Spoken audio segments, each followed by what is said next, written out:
It's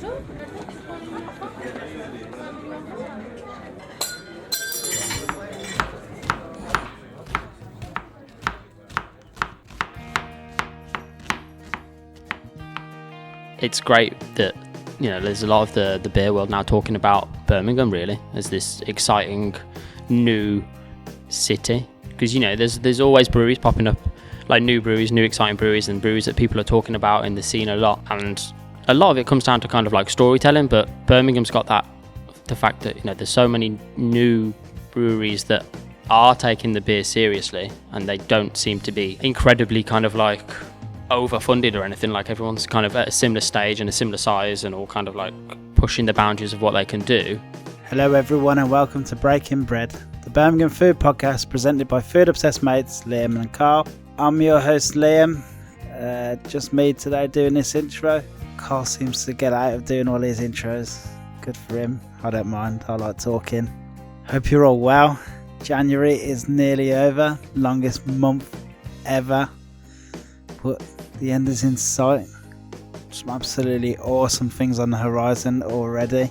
I mean, we went to Roxy Ballroom. We were kindly # invited to Roxy Ballroom's soft launch last Thursday. Well, it wasn't much of a soft launch, it was more of a crazy launch. It was awesome. There was a couple hundred people there, but it didn't really matter because it's that big. I think there's 10 full-size bowling lanes. This isn't half-assed. Roxy, they do it all properly. There was proper big American style pool tables. We had a bit of fun on that. I'm still rubbish at pool. Carl whooped me a couple of times. There's a couple of other bits and pieces. Pac-Man, which I was really happy about. Just a really awesome atmosphere. We got to sample a bit of the food. There was some pizzas and burgers flying about, but it's always hard on them kind of nights, to judge the food really. Can't wait to go back and have maybe a couple of games of pool and a game of bowling. Obviously the lanes were very busy on Thursday, that many people there. It's nice to see a few faces that we knew. It's always good fun. Obviously done the penta plate then on the Friday afterwards. That was really, really good. Loved that. Absolutely loved that. Me, Carl, Carlo, meat and one veg. Rob, the foodie boy, all done a course each for actual paying members of the public, and it actually went really well. It was very smooth, kitchen was very calm, and the food was of a very decent quality. Shout out to Sai, who won it, unfortunately. Forever the pantomime villain, took it very well. It was really good. Seriously good dessert though, it was very impressive. Panna cotta with like custard panna cotta with like a apple crumble, salted caramel crumb, some toffee apple. Oh, it was delicious. If you go onto Insta you can see some photos from the day. It was a great day. Carl had the time of his life. Carl's dish was really good, really, really good. His Mexican soup was probably one of my favourite dishes actually. But awesome. Ben Taylor, they're doing awesome things down at Little Blackwood again. Always keeping things interesting. So we're very grateful to Ben for letting us all come and do that. Some other awesome things coming up. Tickets are now on sale for Taps Beer Fest down in Digbrew. Never made it last year, but it looked awesome. It's one of them things we missed, and we were a bit sorry that we did miss it. That's on the 27th, 28th of March. That's a Friday and a Saturday, I think. I think there's obviously beer. I think Glasshouse are running it this year. Glasshouse Brewery. Awesome brewery. There's some street food there, some music. As I said, tickets are on sale now for that. It's just best way, I think, head over to their social, either Insta or Facebook, and obviously click the link and you'll find the tickets are there. It probably will sell out. I think it sold out last year, so make sure you go and get them tickets. On top of that, there's the Cheese Fest by Seasonal Markets. That's back on again this year. Obviously we missed the Cheese Fest as well last year. We went to Burger Fest, which I think is pretty similar. It's on Saturday the 4th of April. Again, there's some street food and market hall. It's usually got bake and punks and chances and other Birmingham cool things going on in the market hall. They got some live music and full bar and all of that jazz. So that'll be a classic as well. As I said, we went to the the Burger Fest, and the food was awesome for one, but the atmosphere was just brilliant. Real nice atmosphere out there. So obviously that's nice and early into the spring as well, just before Easter. Another thing happening is again this year, and it's funny because last time we met the lads from Digbrew, it was for Birmingham. No, it was for Beer Central Festival. We had a little chat with them and an episode from there, and that's on again this year. That's on the 24th, 25th of July, and tickets have actually just gone on sale for that. So if you head over to their website and grab some tickets for that, really, really, really good day last year. You won't want to miss that. And from the same dudes, shout out to Greg and Tom. This year they're doing a whole weekend of it. They've got a Bigfoot festival coming up. It's a brand new festival. It's obviously got all the live bands, craft beer, everything you'd expect from Beer Central, but it's for a whole weekend. It's on the 19th to the 21st of June. It's at Ragley Hall in Warwickshire, and them tickets have just gone on sale today, so that's some exciting news there. That would be brilliant. Make sure you go and check that out. Go over to their social, have a little look. I'm expecting big things from that festival. Obviously Central Beer, as I just said, was brilliant last year. Real highlight of the year. Hip hop karaoke, original Patty Men. Just a real special day. It was class. So yeah, make sure you go and check out all them things. Load of things to look forward to. A few new openings coming up as well soon enough that we'll be able to tell you about. I'll probably save it all for next episode. Our next episode, as it happens, is one that we love doing the charity ones. Obviously we've done the Action for Refugees charity one before, and we're really happy with that. And our next one is actually it's quite inspirational actually. It was with Gail, who's a fundraiser and she's like the regional liaison for Parkinson's UK, and we spoke to her and Barry. Barry is actually somebody with the condition. He does talks and he represents Parkinson's and basically goes around businesses raising awareness really about the whole charity and the amazing things they do. So we were really happy to sit down and chat with them too, and we're proud to be able to bring out episodes like that. So make sure you tune in. We're going to actually try and get that out for next Friday. So instead of 2 weeks, you'll be just waiting 1 week for our next episode. I'll get it edited and get it out for next week. The main reason we sat down really was because they're doing the Secret Supper, which they done last year. It was around the Jewellery Quarter last year, St Paul's Square. This year it's at Colmore. Other than for the fact that it's for charity and for a really good cause, it's just awesome. I mean, there's 3 courses. You get your free one course in 3 different restaurants, if you know what I mean. Really good fun. Tickets are on sale for that too. I feel like I'm plugging lots of sales, but just want to let you know what's out and about. And if you don't get the tickets now, they probably won't be there when you go to get them, so definitely tune into that next week.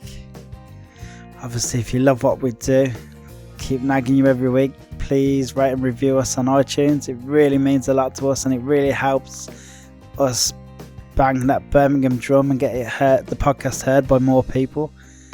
Obviously our city is amazing, we love it. Most of you listening probably love it, so let's get it out to more people by giving us an iTunes review or Apple Podcast review and get us up the algorithm, get us into the charts. I didn't realise we were actually in the charts, but I just found out last week we were in them, so I'm paying a lot more attention to that. Anyway, on to today's episode. Today's episode is with 2 brothers, Ollie and Harry.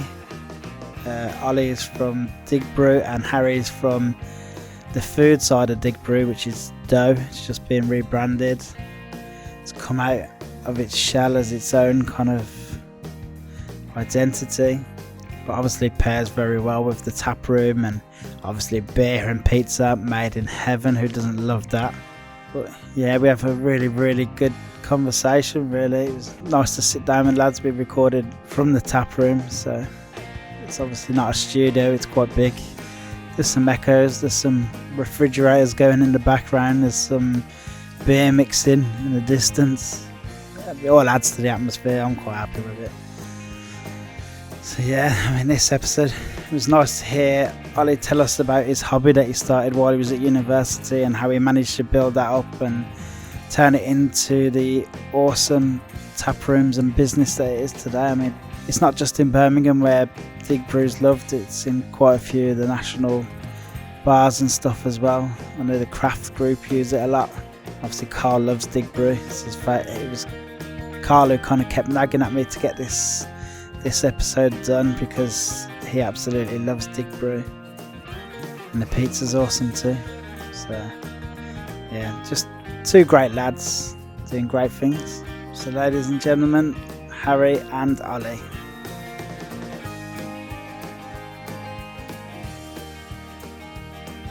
Hello everyone, this is Carl and Liam, Breaking Bread podcast. We're here today at Digbrew / Dough with Ollie and Harry. How's it going, guys? Yeah, good, thank you. Good. Yeah, very good. So let's start at the beginning, as we always do. Who are you and what are you doing? So I'm Ollie, owner, brewer at Digbrew. We've been here just over 2 years now in Digbrew. We're a craft brewery in an old gun factory. And we have a tap room where we serve the beers that we make on a Friday and a Saturday and also a Thursday now. And then also a pizzeria as well, all in the same space, which is called Dough. Is that enough of a summary? Is that a good enough summary? It's a summary. It tells everyone exactly who you guys are and what you're doing, so that's good. So, as I said, we'll start at the beginning. So how did this whole place come about, the Digbrew? So, started personally for me in university. Initially, more of a space than a brewery as such. It was a space for us to kind of meet up. So I studied art, and the way that the course was organised is there'd be a massive room, not dissimilar to this one which we're in, and everyone would have a small corner space to use as a studio space, and we'd be there Monday to Friday until sort of 10 p.m, 11 p.m. every night working. But there wasn't a social space for us to meet up after school and kind of hang out. And that kind of social element was a really important part of the course. The problem is that we were in central London, and because we were art students, we were simultaneously too poor to go to the local pubs and pay £5-6 a pint, and too cool to go to the student union bar. So between first year and second year, I built a tiki hut bar thing, and I turned my studio space into that. And then we'd just kind of have drinks there every night and parties, and we'd do things like have lectures and album listening parties, and we started off just kind of buying beers in, and then that kind of became a brewing project as well, where we'd make beers and we'd make cocktails as well, just to kind of give us that space. And we kind of developed a real sense of community around that. So that kind of was the very early beginnings of this project. And it graduated throughout the years, got slightly larger, became a bit of a business during the summer holidays. I'd kind of take that bar around and do events with it. And then following graduation, started to look at doing brewing more professionally and worked at a few places. Did a bit of travelling, went to New York, came back and kind of decided to take the leap and start looking for funding to do this. So it's kind of, we've been in Digbrew for 2 years and a bit, brewing here for about 2 years. But if you add all the years up, it's probably more like a 6-year thing so far. Yeah, so for you personally, what you've been doing, yeah, is about 6 years, but this place has been 2 years. Yes. How did sort of the funding come about? Because a lot of people say it's quite hard to get hold of. So I was about to say struck gold, but probably too much of a pun. So during the kind of the years when I was at university and doing this beer and bar and cocktail pop-up thing, got to know a guy called Peter Towler, who owns Mad O'Rourke's Pie Factory in Tipton, which is a really old food pub. And he became kind of like a mentor through the pub game, just explained how the politics and the economics of all of it sort of works. So if I'm going in trying to sell beer, if I'm going in trying to sell the idea of doing an event, what are the kind of forces at play and what would make sense to most pubs? Because otherwise you just go in looking like a crazy person. So then that relationship kind of went on for 2 years or so, with him kind of just offering help and advice at every stage. And then when I graduated and we started to speak a little bit more about what it was I wanted to do, and there was the brewery as an idea, that kind of crystallized with the fact that the Pie Factory has always had its own beer brand called Lumphammer. And the way that they work that is they kind of find local breweries and just contract out those recipes and just say, look, like, we need Lumphammer Bitter, Lumphammer Gold. These are the ABVs. This is the recipe that we've been using at this previous place. Can you do that? So that kind of gave me a bit of an insight into how the industry like that could work, and how we could kind of get started. So then we convinced him to front kind of half of the cash needed for this place, and then the rest was kind of stuff that I'd saved up doing this cocktail thing for the 3 or 4 years previous to that. And then we just convinced a stupid lender to give us even more money and bought loads of stuff from China and just kind of winged it, really. Kind of did a budget on the back of an envelope and hoped it would be enough. So yeah, we like painted it all ourselves. We built the bar ourselves. We installed that ourselves. So that just came off a lorry. I'm pointing at the brewery and all the tanks. Just got dropped off and they were like, yeah, well, good luck. So we got a forklift driver from the scrapyard at the end of the road to bring it in. And we like winched it up and put it down. So it's been a kind of day by day process for the last sort of 2 years. Just see what happens. How did you find the building itself? Like, how did that come about?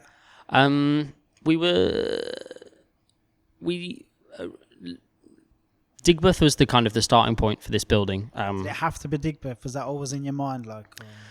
Yeah, I think kind of having been an art student in London and having that kind of like sense of community there, and then and there's different areas that people move into, and everyone tries to like congregate in a certain space as like young artists, because it's really important to kind of like have that kind of support structure around you. Like, I was really conscious of like what area would be a good area, rather than kind of like, oh, that's like a really good street in town centre. Like, so I was aware of Digbrew, and then it was kind of very easy to get the ball rolling with looking at places, because the custard factory was here, and it was towards the end of the previous ownership of the custard factory, and we kind of sent an email. 10 seconds later, we had 5 or 6 viewings booked and kind of went around, and we were really close to doing something inside the custard factory.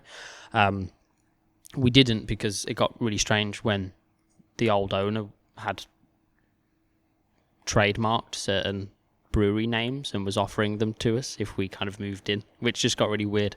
And we backed away from the deal. Was Bird's one of them? Bird's Brewery? No. It was just Digbrew Brewery. So I've got Digbrew Brewery, and I wanted to do Digbrew, which was like Digbrew but slightly more kind of abstracted, so it made sense, or could make sense, like in other places.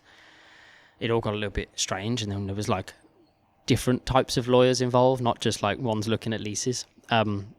So we backed away from that, and then thank God, like this place kind of just came out of nowhere, and it's on a... Because this was probably derelict or something before, or was there any... It wasn't derelict, it wasn't in use.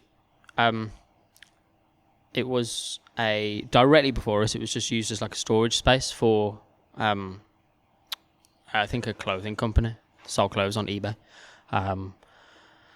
We were told it was a gun factory before. I can't remember the name of the company. They made the kind of air-powered pellet guns.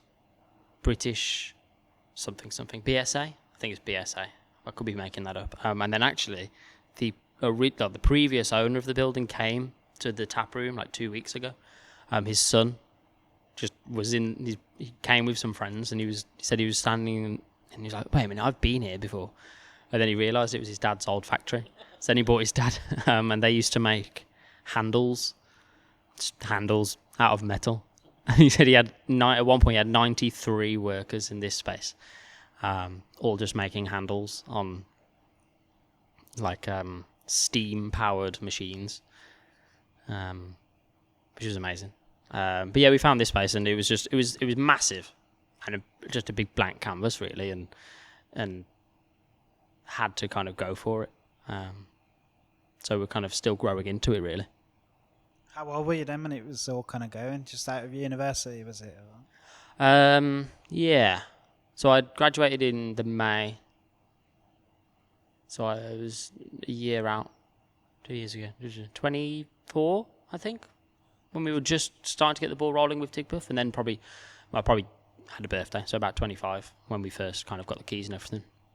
Did you like get any pushback or negativity or anything like from the industry like?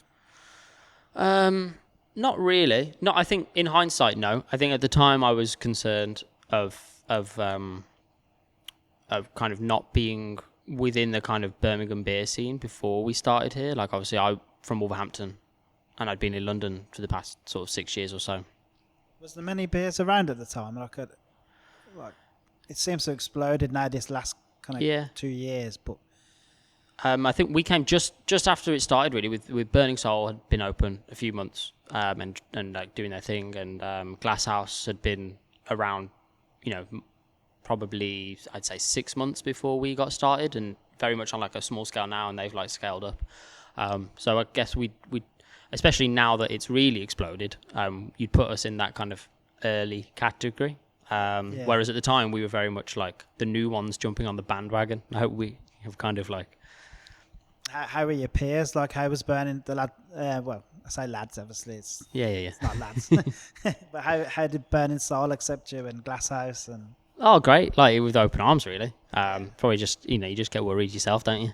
Because it could go either way. They could see you as competition, or they could see you as like, was it all ships rise on a high tide or something like that?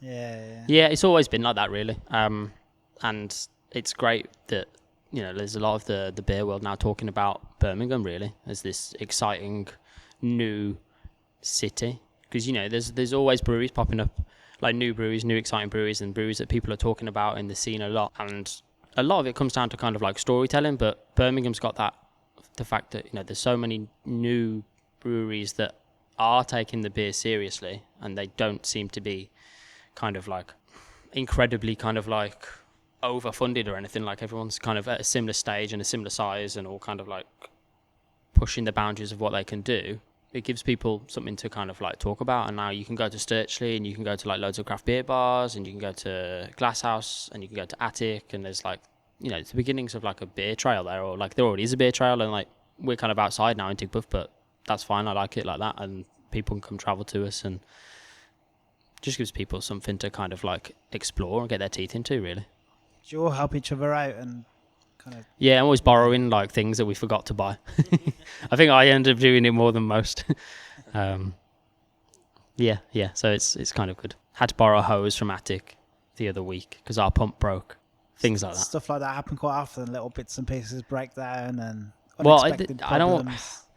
I say not. Normally we're okay, or touch wood, we've been fine. And then 2 weeks ago, I think literally everything just broke, all in like. Not even all at one go. So you could be like, right, everything's broke, let's fix it. One thing would break, you'd fix that, and then you'd start again, and then another thing would just go. So death by 1,000 cuts just keeps cutting you down. Yeah. But I think we've come through it. There's not much left to break, so we've fixed it all. They say when like a human body replaces itself every 7 months. Yeah. No, 7 years. Every 7 years, the cells have all changed. Like that's happened with our brewery in 1 week. Has anything seriously gone wrong since you started, where you thought maybe this could be the end of us, or is it? No, I wouldn't say so. It's obviously been a big undertaking, like in terms of like the amount of work that you've had to put in, and like the financials of it. It's a lot bigger than we kind of ever anticipated, really. When you're brewing on like homebrew scale, you think, oh god, that's expensive. That's 50 quid. And then you start to scale up, and it starts to kind of get silly, really. I think one thing that we realised early doors was that we really would have to scale back our ideas as to how much beer we could sell out into the wider kind of trade. We hoped to like sell a lot of it here, but we didn't really anticipate quite how much, because we're doing about 80% here now. So we've had to kind of rethink how it is that we're going to kind of go about brewing, and like how it is that we're going to kind of go about selling those beers out into the world, because there isn't that much left to push out into the world. So we've had to kind of go through numerous expansions, and we've got more planned so that we can get more beer out. Those have been the kind of major like difficulties, really, is like, how do we make more without... Yeah, 'cause you do find your beers in quite a lot, especially in Birmingham, because where I go out, you tend to find your beers are in a lot of the fridges. Yeah. In most of the places here, so you're looking to expand on that. Yeah. I mean, the canning has helped us get kind of like far and wide, but it's just the situation with the beers that we'll put into kegs is we may only have, let's say, 10 of those kegs available once we've kind of reserved what we need for our taproom, and then that can go in the blink of an eye, really. And some of that will go to Birmingham, and the rest can kind of go all around the country, and it kind of like it disappears very, very quickly. And because we want to continually push the boundaries of what we do, we very rarely brew the same thing twice. Like, we'll bring things back and brew it again and see if we can improve on the last time we did it, but we are often kind of saying, well, we've tried that, I want to try a little bit different this time. So that's a new beer.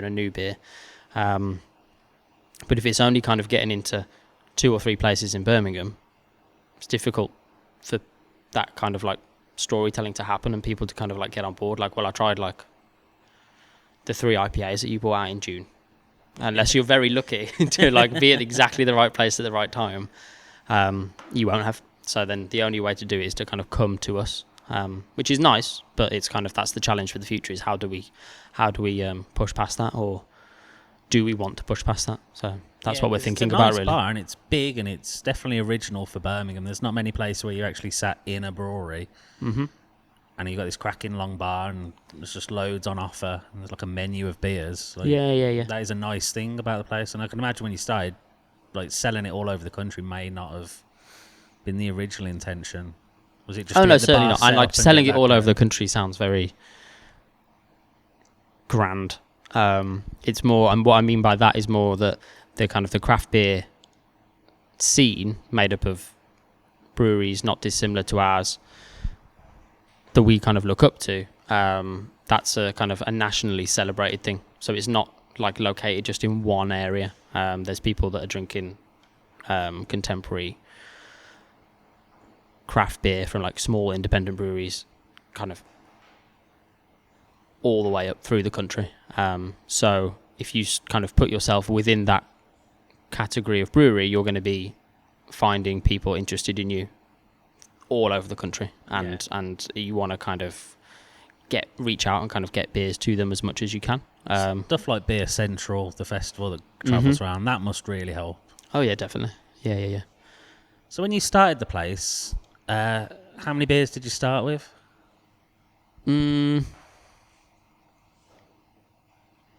Well, we had 2 lagers when we first started that we'd made during the refurb that we did with a brewer from a brewery called Weinsteffen, which is a brewery in Munich, the oldest brewery in the world.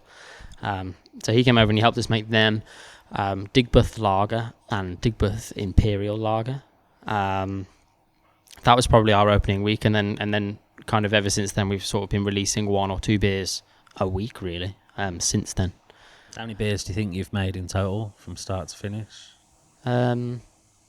Different beers, it would be over 100 now. Wow. Certainly. I would be able to get you the numbers, but... Over 100, that's still a lot of beers. Yeah. That's a lot of ideas. Where do the ideas come from for all them beers? They evolve, really, out of...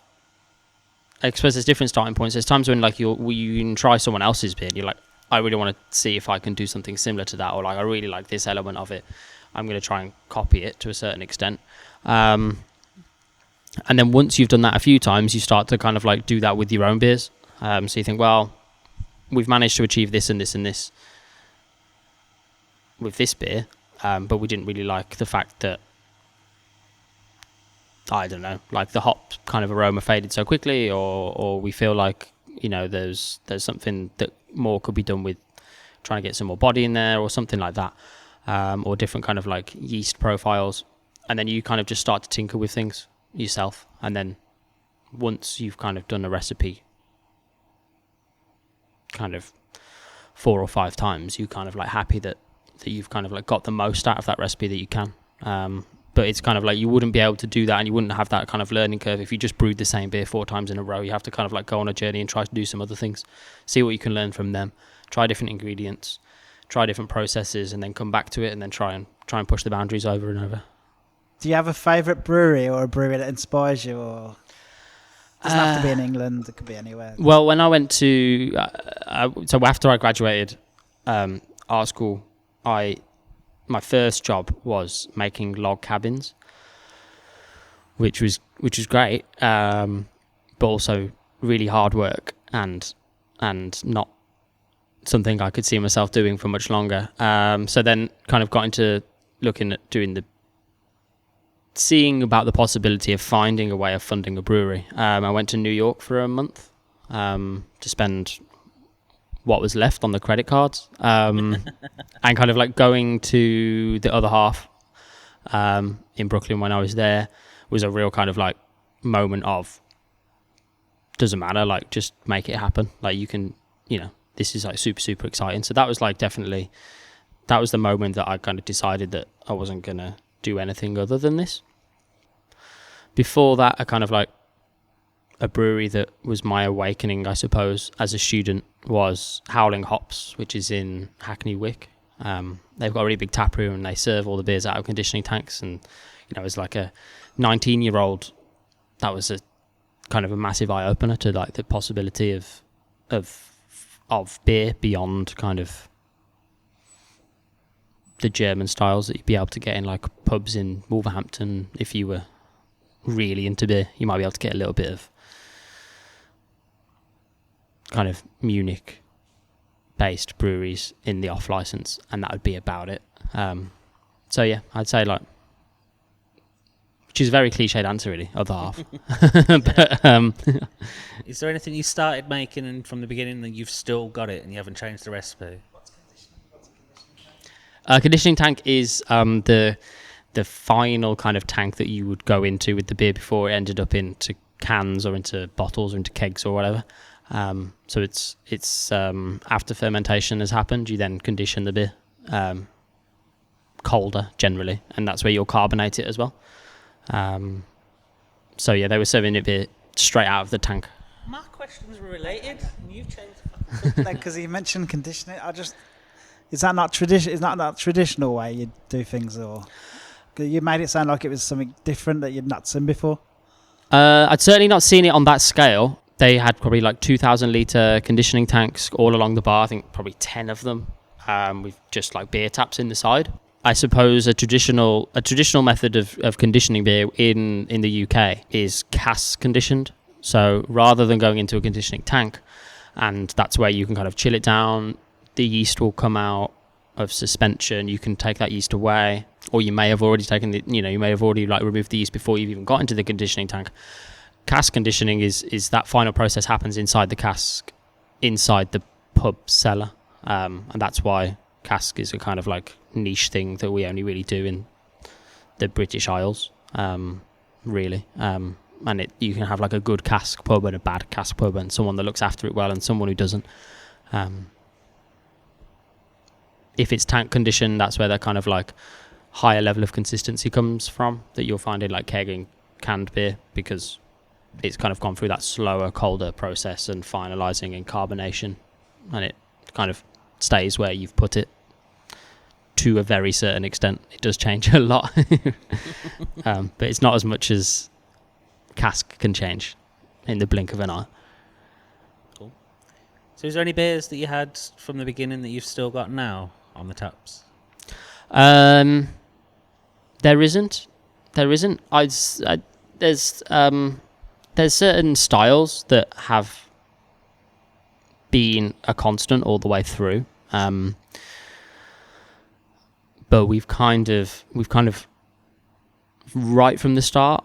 I wouldn't say there were there's certainly still a 4.5% lager, but we've changed the yeast that we used in that. We changed a lot of the malt that we were using as well. So it's a relation to those early beers. I suppose the beer that we've had the longest is one called Optimo, which is a 5.2% pale.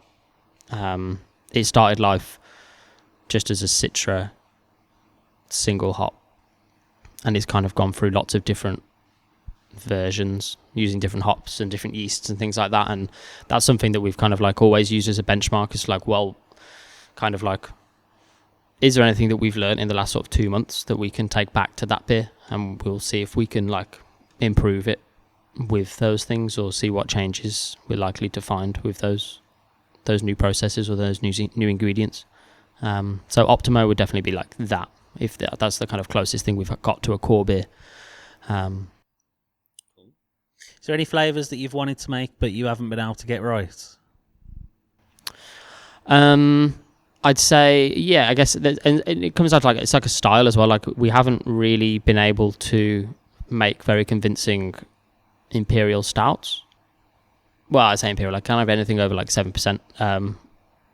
The struggle is, and we think this is a process one, but making beers like that is a very kind of like costly thing, because the amount of ingredients that you need goes through the roof, and it just makes it a far more kind of expensive commodity. So it's more difficult to sell it on. So you can't just like get through it in the tap room over a week. Like, you will sell that beer slower because not everybody can drink. Yeah, it's usually 10-11%. 9, yeah. It's usually very strong stuff. And it's just kind of back down to like the size of the kind of the hot side of like our mash and things like that. We've kind of played around with different processes of doing double mashes, triple mashes, and we're actually brewing a double IPA tomorrow, which we're aiming for about 8.5-9%. So we feel like we've got a theory as to how we can make it work on a brew day that doesn't take sort of 18 hours. And we hope that kind of like the theory holds, but we'll see. That's the kind of like the next thing, is if we can really nail that, then we'll be happy. And then something that we really want to do is kind of mixed fermentation and wild fermentation beers. It's not something that we'd be able to do in this space, given the kind of risk with wild yeasts in the kind of area that you want to keep clean. But that's an ambition that we have, very much so. We're just trying to find a solution to it, really, and like figure out how we can make it happen. Nice. So we're obviously food as well based on this podcast, and you started off with pies, didn't you, originally? Yeah, so given the connection with Pete Towler and the Pie Factory, when we first started, I'd say we ran out of money. Yeah, that's the correct thing. We ran out of money. I was going to say, I'd say we overspent on the budget, but there was never a budget. It just sort of ran dry. So we didn't get a chance to like properly install a kitchen when we first opened. So the solution was we were going to buy pies. I say buy pies. We go to the Pie Factory, make pies, bring them here, and serve them. And it was great to start us off, but it was never kind of our ambition. Like, we wanted to do something that we could keep as much of the process on site from a kind of production point of view as possible, that would mirror the brewery. So you could kind of come and you wouldn't be able to see us brewing, because we do that at 5 a.m. before you come. But you can see the kind of production site, and you can see that the beers are in fermenters, and like you're more than welcome to try beers that are still during fermentation and conditioning. Like, we'll happily get those out for you. You can taste them. And then the bar kind of like is just bolted onto that, and then we wanted the kind of kitchen to be exactly the same. Other than that, that was kind of where we started, and we were thinking of many different things that we could kind of like do.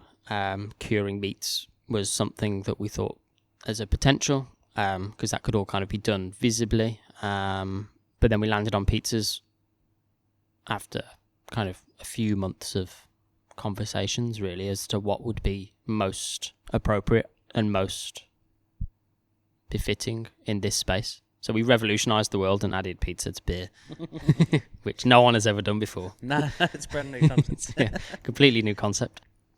So yeah, that was it. And then we kind of like it we started off doing like 100% sourdough bases and all the rest of it, and like that like I said about like learning more about brewing as you go. It's like a very evolutionary kind of like process, and it's kind of built us up to where we are now, which was never called dough. It was just pizzas in the back of the brewery. And then we kind of like looking back on it, we noticed the kind of like the development from where we'd first started about 18 months ago up to where we were now. I was like, this thing has become its own thing really, and we need to do it justice and think about how we can communicate what it is and like what's exciting about it as a thing separate to the brewery. Like it's not just a bolt on anymore. So is this where Harry comes into play? I think so. So how did you get involved in the process? Did you come up with the idea of pizzas, or? Well, I guess I was always involved from the day I started painting this place, 6 months before it opened, to the day, well, to this day. And I was a student still at the time, so I studied in Bristol. So once I'd done that, I've always sort of wanted to be involved in food. Never had any experience really in it. And I mean, I ate enough pizza, so I guess it's a good starting point. And like, it's just like a match made in heaven, isn't it? Pizza and beer. Keep it simple, do it right, and then you can't really go wrong. But no, just sort of threw myself into it. I loved it really. And that's where we're at now. Sort of learnt a lot, and we've like finally launched the kitchen after sort of about a year of sort of finding my feet, learning as much as I can about bread and dough, pizza. So have you been with Harry? Have you been with Ollie the whole time, like from opening, or did you join a bit later? Or? So, I guess during my time in like my holidays, I'd be here at the brewery. But I guess sort of the first year of its setup, I wasn't, because I was studying in my final year. What did you do at uni?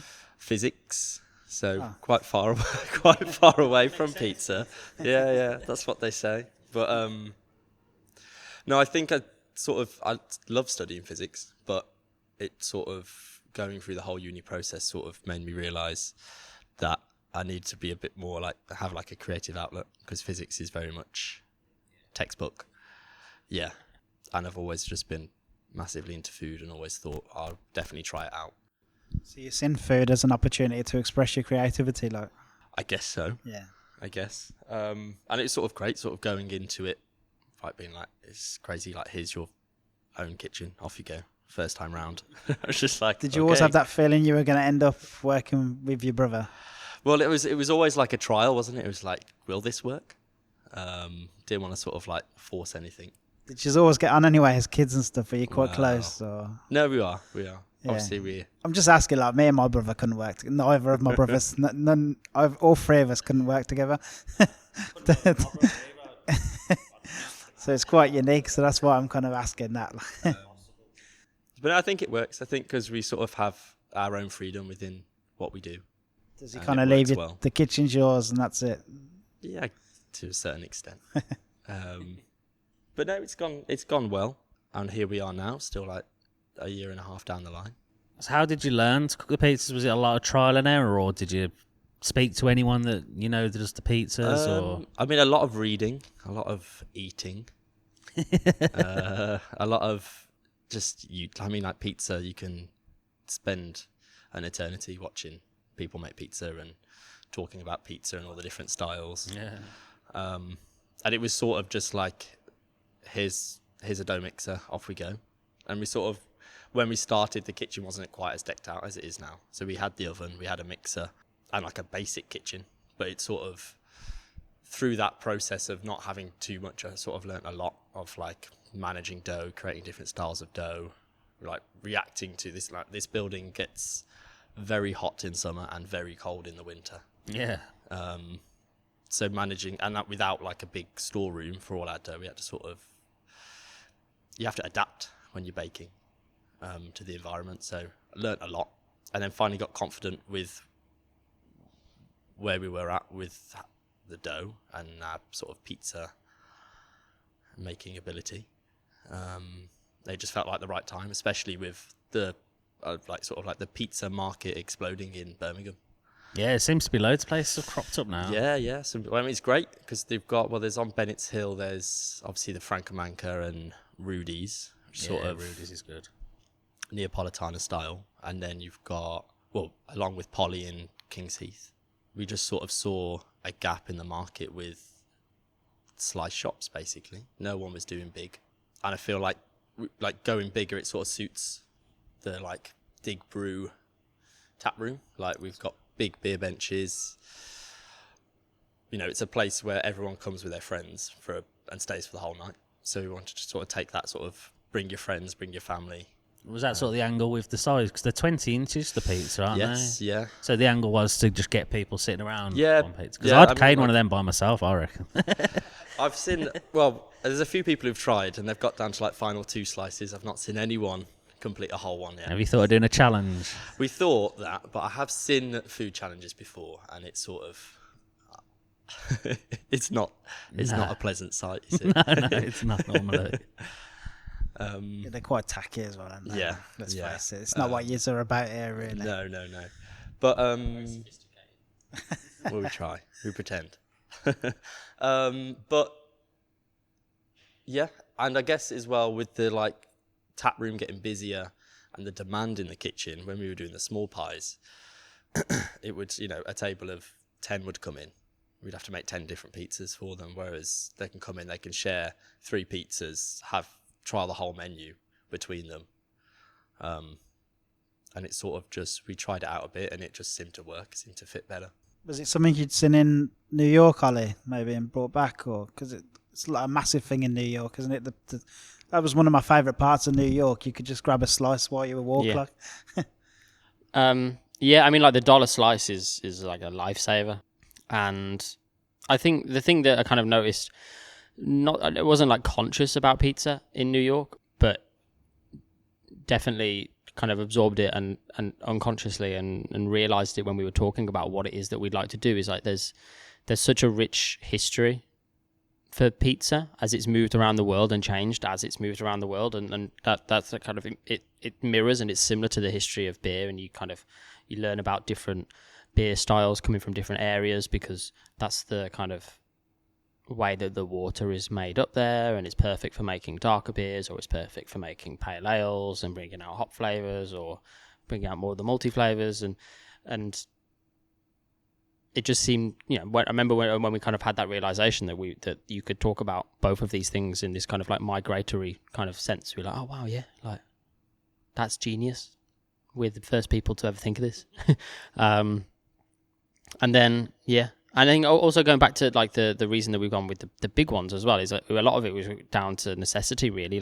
We first started doing the larger pizzas when we knew there was going to be a huge demand for them. So if there's a massive booking or a party or there's a football match and we're going to get loads of people in such a short amount of time, or we've done an event where people are going to be eating a lot of pizza, we've always gone bigger because it's just far more efficient with the equipment that we have. And then we sort of did the maths, really. And we're we can sort of bring down waiting times because sometimes people have to wait a long time for a pizza, and do it that way, really. And also it's big and stupid and exciting, and people get excited when they see a huge pizza coming their way. Yeah. Which is similar to the kind of what we want to do with the beers, really. Is we want people to, we don't want people to come here and, whilst it's really makes you so happy when you see someone go, I'll have the same again, please, when they drink one of your beers, usually that's great that they've kind of they've stuck on that one. In the tap room, because we have so many on and we kind of want people to kind of try all of them. We've built the kind of beer menu around people getting excited about what they're seeing, oh God, I really want to try that, and kind of kid in a candy shop, really. And I think the exciting food. Yeah, and having that exciting element with the food as well, it adds to it, really. And it kind of does justice to the huge amount of work that Harry and his team have been putting in for the last 18 months or so. And then I guess as well, what has helped is kind of, you say there's that kind of creative side of people's personalities gets to come out through the food and through the beer, and it's kind of aided by the scientific kind of grounding that I've worked with a few people in the kitchen, and what I found is really important, similar with the brewery, is to kind of like really figure out like how many variables you can control to kind of start to play with them and start to make changes. Because unless you can control as many variables as possible, like it doesn't matter how creative you want to be, if you don't know what you're doing, it's just you're just changing everything, and you'll never ever kind of be able to progress. So we kind of like, Harry has been able to kind of go through that process of like, I'll change one thing, see what I can learn with that, change the next thing, see what I can learn with that, react to like the fact that the building is now at 40 degrees Celsius and everyone's dying. So obviously that's a scientific thing coming into play. Yeah, and without that kind of like scientific kind of like eye, then you're never going to be able to kind of grapple that. And it's the same with brewing, really. It's like the equipment it's amazing to look at, and from a layman's point of view, it looks extremely high tech, but in reality, it is just kind of like, it's very, very, very manual, and there's a lot of opportunities to add kind of loads of variables that you don't really realize you're doing. That's the challenge that we have in the brewery, is to try and limit the amount of chaos that's getting produced when we're doing it.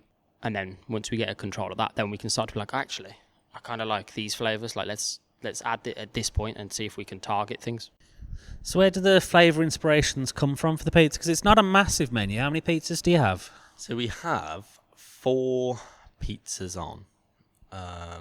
So obviously we have a cheese and tomato, which we've named after, not Queen Margherita, after Hildegard von Bingen, which was a 12th century abbess who sort of was the first woman or the first person to sort of scientifically document the effects of hops and herbs. And obviously like beer drinking back in the 12th century. So we sort of learnt about Hildegard von Bingen a few months ago through the opera, the beer opera Bess. And we sort of just like used her. So we have four flavours. Sort of initially it was meant to be rotating monthly, but after the launch I said there is no way I am putting myself through that again every month. So quarterly menu, we're thinking short menu, but sort of exciting pizzas is sort of what we're doing, because especially with like the big 20-inch bases, I know it sort of gives you a platform to like try a lot more things, because people can have it by the slice and they can have half and half of things that they would never normally be able to get on a pizza. I was going to say the menu, like other than the first cheese and tomato one, the rest are not strange. They've got a lot of interesting elements to them that you don't normally find on a pizza. Yeah, I guess that's sort of for me as well. I wanted to learn as much as I could, and I sort of, with the little pies, got to a point where I wasn't actually, it was just sort of like plain sailing almost. So, with the bigger ones, we're able to cook a lot more things in the kitchen, cooking some big joints of meat. So we got a brisket pizza, making our own cola barbecue sauce, doing like sloppy Joe bases, and experimenting with sort of making things vegan as well. So we've got a full vegan menu. Wicked. And just going from there. So it allows me to be a lot more creative in the kitchen, try new things, and actually learn other things apart from just pizza, which was good. But also from when I've been, eating pizza, sort of, that's the type of pizza I get excited by, is like, like a Philadelphia cheesesteak pizza or something like that. Yeah. Something that, Sounds great. whereas, you can, like, and there's obviously like the classics, and we will always go back to the classics. Like my favourite pizza probably is a pepperoni still. Yeah. But every other pizza place does that. So we just, going from there really. And it's not, we do want to do a lot of things in the future, not just 20-inch pizzas. We want to do Detroit like tray baked pizzas. I do at one point want to, I've been trialing a Chicago deep dish. Oh yeah. Which is a lot harder than Yeah, I can imagine it's not easy. I initially thought. But just, sort of experimenting with things and going from there, and keep it changing, because that's what excites me, and that's what, it seems to be going well so far. I was going to say, yeah, I came to come to the opening night, and I put my head in, the whole place was absolutely heaving. So there's obviously a demand for it. Yeah, I mean, the response has been great. It's been, it was obviously it's a lot of hard work leading up to it. But it's, ever since, it's been fantastic, great atmosphere in the tap room. I mean, it's just as long wait times, but there's probably twice as many people in here now. So yeah. But no, yeah, it's been great, and we're going to keep going. We've got some specials lined up for Christmas, which we're excited by, and then sort of the new menu launch in the new year. But yeah, it's going So you well. must just be constantly thinking of ideas for pizza. Yeah, that's the thing. I've got day, like every a massive spreadsheet on my computer with all the things that I want to try. And obviously, we're always going to have a cheese and tomato, and then sort of our house pizza on the old menu, which is sort of like a 4 cheese with like Stilton, almonds, and honey. We've sort of named that one Bridget, and we're sort of going to change that up every month. So this, for the launch, we changed that to like a smoked cheddar with like a maple ricotta stuffed crust, maple syrup, hazelnuts. And it's just like something a bit different. You can have half and half, have like your meat feast or your brisket one. And then it's nice to sort of have a break and have like something that's slightly savoury but sweet to cut through. And it works well, But then go from there. Push the boundaries of pizza. You're not going down the gluten-free route. I have been trialling gluten-free. Yeah. I haven't actually got something that I'm like super happy with at the moment, because I'd rather release it when it's ready to be released. But yeah, no, it's something we definitely want to do. We get asked probably every week about gluten-free. I mean, it's hard when the name is dough. Yeah. And it's bread-based, but no. It's sort of one of them things you expect pizza to have gluten. It's sort of like a main element. But no, it's definitely something we're working on. And it's like, I mean, we've spent a lot of time developing the vegan menu, which we're actually super happy with. And that's the response to that's been really great as well, actually. So it's going from there. I mean, we've increased, we've got twice as many people in the kitchen now. So we've got a great team. How many people do you have? So there's 4 of us in total now, which is really nice because it sort of means we can bounce off each other a bit more and the hours are spread out a bit more. So it's not so soul destroying having to tidy the kitchen on your own after 14 hours in the kitchen. But no, it's going well and we're excited. We're sort of keeping our heads down now. It's the busy time leading up to Christmas, doing what we do best, and then who knows for the new year. Yeah. So the branding for dough and obviously the whole place, Digbrew, where does that all come from? Because you look at the dough menu, it's a very sort of gothic sort of. Yeah, vibe. I mean, it's sort of. Where did it start? I guess the branding for the medieval opera, Bess. A lot of the research was done. Oh God. Yeah. So the kind of the branding for dough is kind of a research led, and I'd say research from like a kind of a aesthetic point of view, research led process.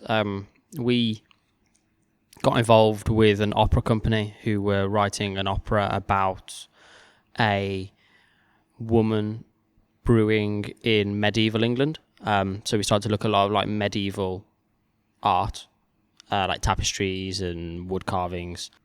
And that we kind of built up a big kind of bank of information and pictures that we were using, and then like pictures that we'd kind of done ourselves based on that. And we started that sort of February of last year, worked on it throughout the spring and the summer, and then it was during the spring and the summer that we were talking about dough, and it just felt very kind of natural in the end. I feel like, going back to like what Harry was saying about the choices involved in doing a smaller menu with pizzas that have kind of got their own title, not just like what the ingredients are, and the kind of the toppings is a far more involved kind of like cooking process. Kind of like there's a day's worth of cooking that goes into preparing the toppings, and then they're kind of assembled onto the pizza. So it's a kind of a lot more of a I don't know what the right word is, but like it's a lot more baroque there's a lot more like fancy frills and like little kind of like customizations of certain things. Like, we can stuff that pepper and it'll do that, and then we can do a stuffed crust on this pizza because we feel like that's going to add to the menu as a whole, rather than it just being like a Domino's. Like, do you want jalapenos with that? Do you want this with that? It's kind of like there's the kind of heavily involved and kind of embellished imagery that you get with like medieval works kind of suited that, I think. Harry wants to say something. Yeah. And it's like when we started looking into like medieval history and all the stories and like the fairy tales, it's sort of where we were going with the food. Like each pizza is sort of telling a story, I guess, to a certain extent. It's sort of like places that I've ate, things I've eating experiences I've had have sort of influenced what goes on the pizza.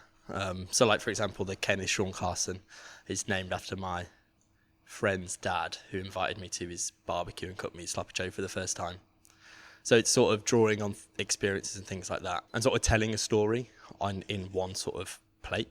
And that sort of, medieval stories and everything like that. And like, obviously pizza was never medieval England, but I think as soon as bread was being made, people were putting tasty stuff on it. So that's basically what we're doing. And it's such like a rich history, and like there's so much content just to tap into. I've gone in there and we've just loved it. So we're just exploring that, and no one else seems to be doing it. No, I haven't seen it on any of the products. So to be honest, we're all in with it, and it's like we really like it. So yeah, it looks really, really good, to be honest. We're really happy, yeah. It's colourful and well, that's the got thing. a nice isn't vibe it? to it as well. Yeah, but no, we've worked hard on it, really. I mean, Kieran, who's not here, he spent a lot of time and we're super happy with it. So who does the drawings for it and everything?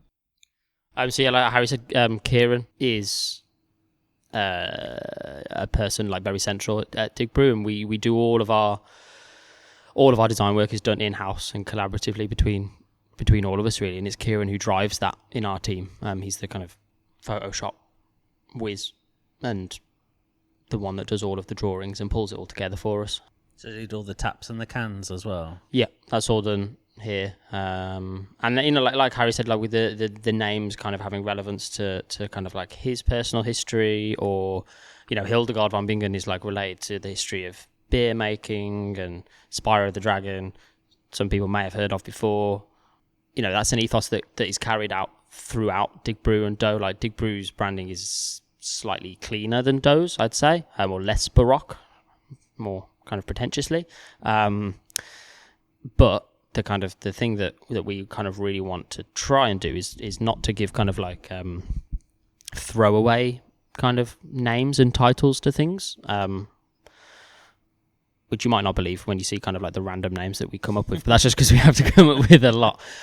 We do really want it to be connected to this kind of this web of people and experiences and histories that kind of brings us all together. So there's like so much conversations about different inspirations for different things, and then that gets folded back in, and then there's more research and we find more images that we want to use, and then that gets kind of digested, and then in the end we kind of hope that like something comes out of it.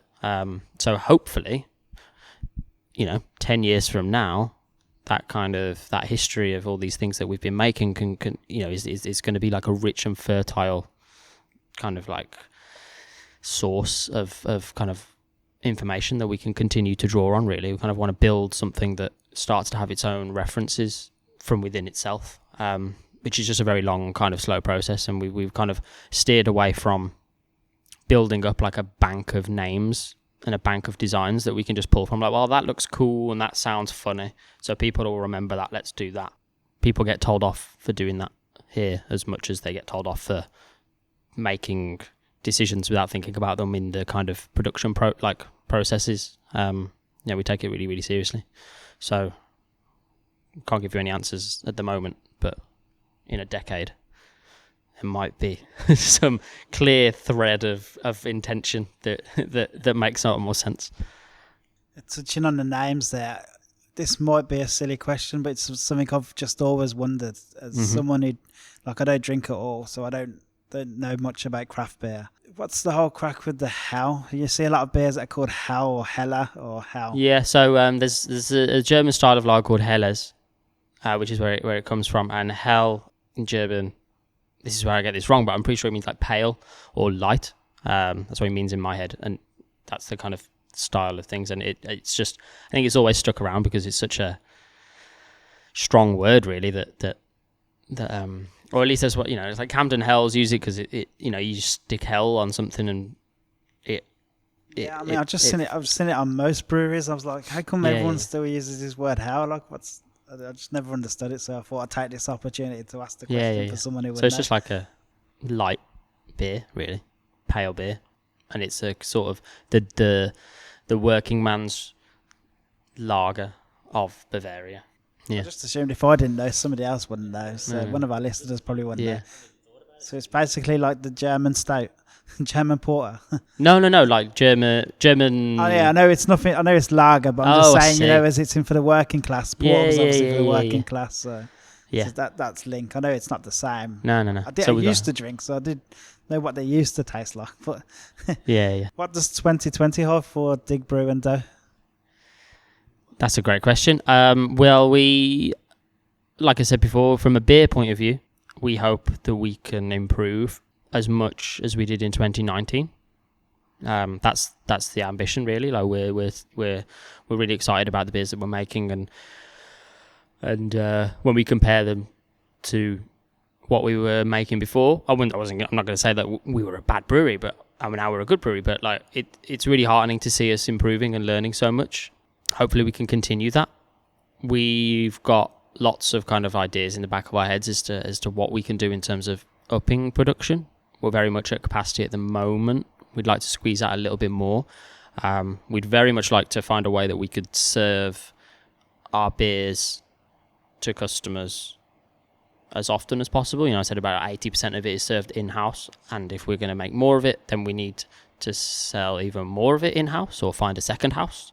And then aside to that as well, like I said, is like, there's this hugely inspiring British craft beer kind of world, really, and like we want to take part in that as much as possible and kind of and collaborate with as many people as possible and have as many people who are interested on a tiny level or a huge level drink our beers and kind of make a decision as to whether or not they think that we're good and whether we should be trusted with a brewery, or whether we're pretenders and we need to pack it in. But that's exciting. Is that something you feel often, or do you ever feel like that?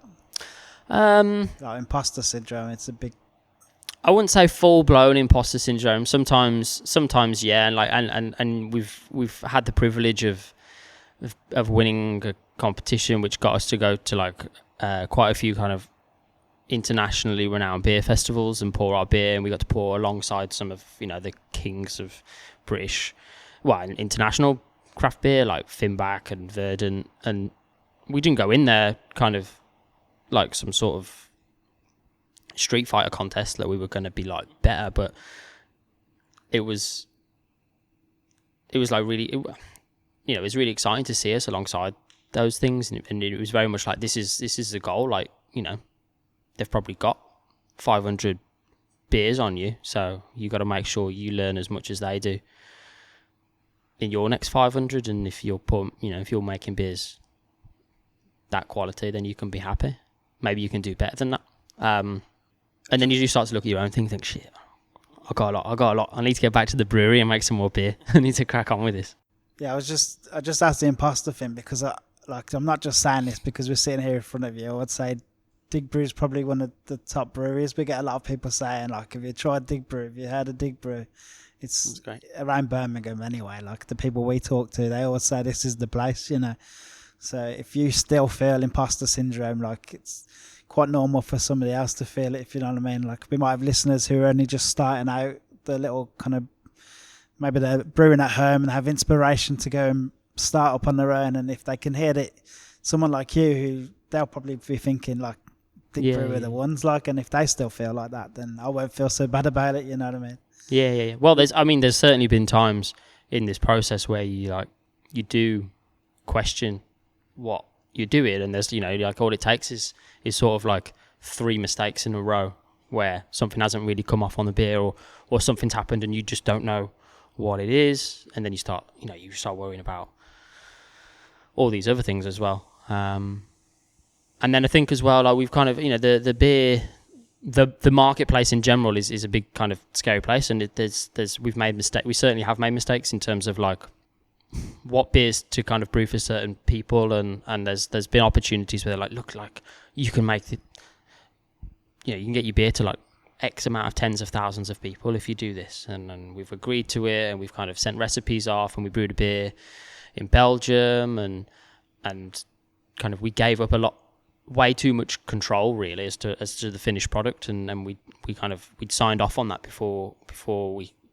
we had chance to really kind of decide whether or not we were happy putting our name to it, and that's kind of come back, and it's not come back in a wholly negative way, but in hindsight you look at it and you think this isn't us. Like, we've had 75,000 people drink this beer, but we haven't even had 75,000 people in our taproom, so it doesn't really make any sense. And it was perfectly fine, but we're not really going for fine. We're not really going for like categorically good. We're going for like we said, that journey and that storytelling, and like people to get involved in what we do and see and appreciate what we do and see that we're trying and we're learning and growing.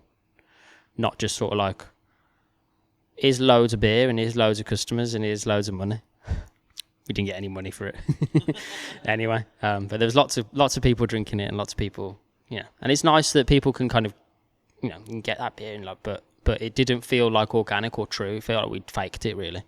That was something we got from winning the competitions. That's something that, we just learn as we go and do it smarter next time and be more true to ourselves.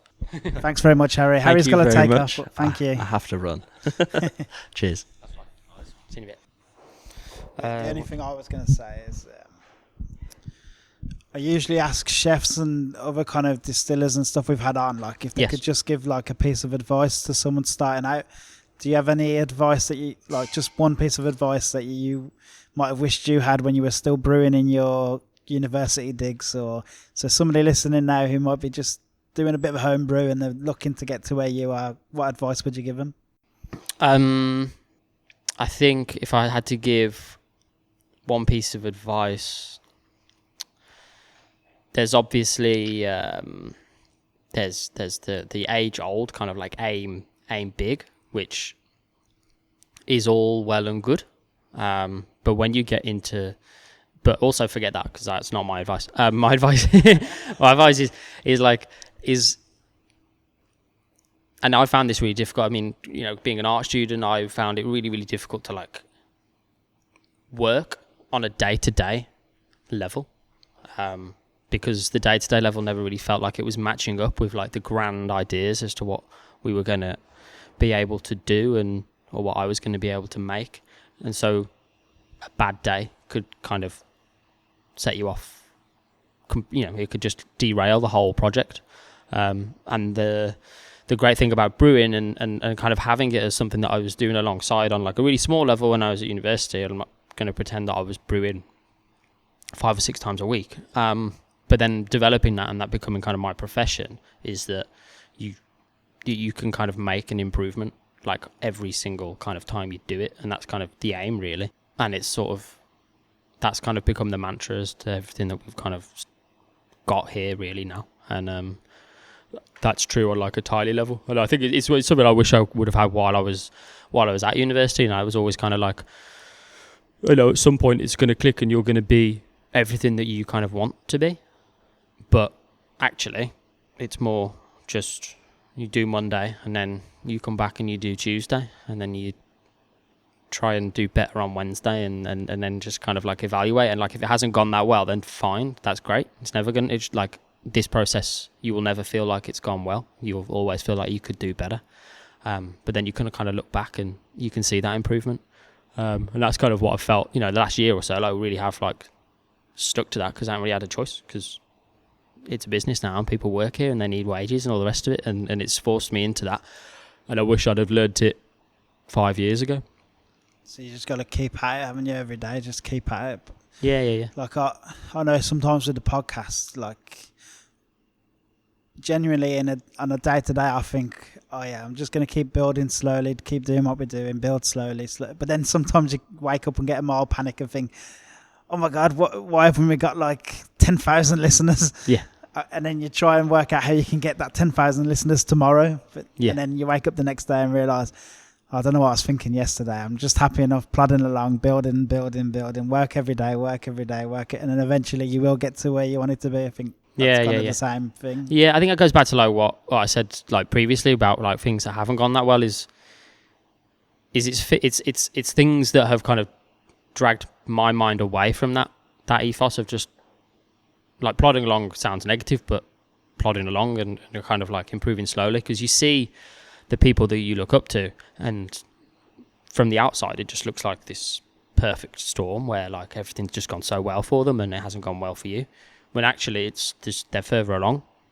Even if they're maybe even like a younger brewery than you, like they're further along in their development, or you can be in control of is developing. So you got to just keep at that, just keep on developing, and then occasionally things happen and you kind of get a big kind of jump up in that development.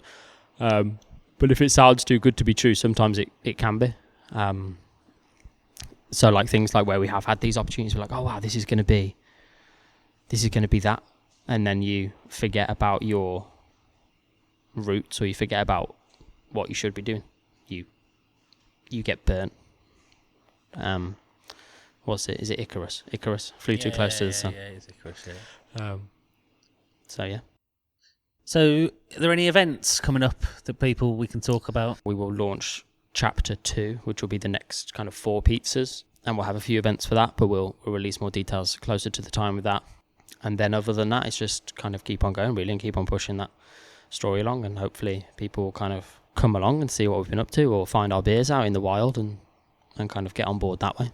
The other thing is like we've got this ongoing relationship with Infinite Opera, who are kind of like our house opera company now. We're doing one for Halloween, but then we've also got next year more operas coming out in the spring. We've got a trilogy of operas over 3 months. How do they go down? Are they quite popular? Yeah, they're really. It's crazy how popular they are. I mean, I literally, when you say it, and I've read about them, I've always thought, yeah, that'd be cool to go to. But in my head, cannot sit in the venue here. I've been here loads of times anyway because I just love the place.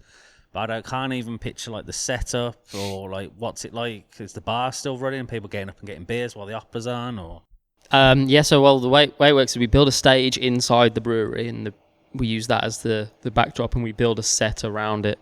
The bar is still on, but generally we don't want to keep. The opera's not too. It's not like going to the opera with a £100 ticket. It's like 10, 15 quid, and then there's lots of intervals so you can get drinks and stuff like that. And then like we bring drinks to the thing as well, and it's like a really big event for everyone who's involved in Digbrew really. So like a lot of the staff, if they're not working on the bar, or if like they're working on the bar but it's not like they're not working that night, like everyone kind of comes anyway, and there's like it's a real like kind of like get together really for a lot of people. It's not that you have to be like in an in-group to come, but there's a real kind of like community sort of atmosphere. Sort of Yeah. Pretty much come to everyone you do. Yeah, so it's like, no one will order a drink for 20 minutes because the opera's on, and then everyone will try and go to the bar at the same time, but then there'll be, 15 of us will jump on the bar and serve everyone. And it only lasts sort of like 2 hours or so, and then it kind of goes back to normal really, and just back to Digbrew and dough as usual, just with a massive like seating arrangement in the middle of it all. Brilliant. Well, thank you very much, Ollie. That's been really good. No, thank you very much for coming. Thanks for your time. Thanks, Ollie.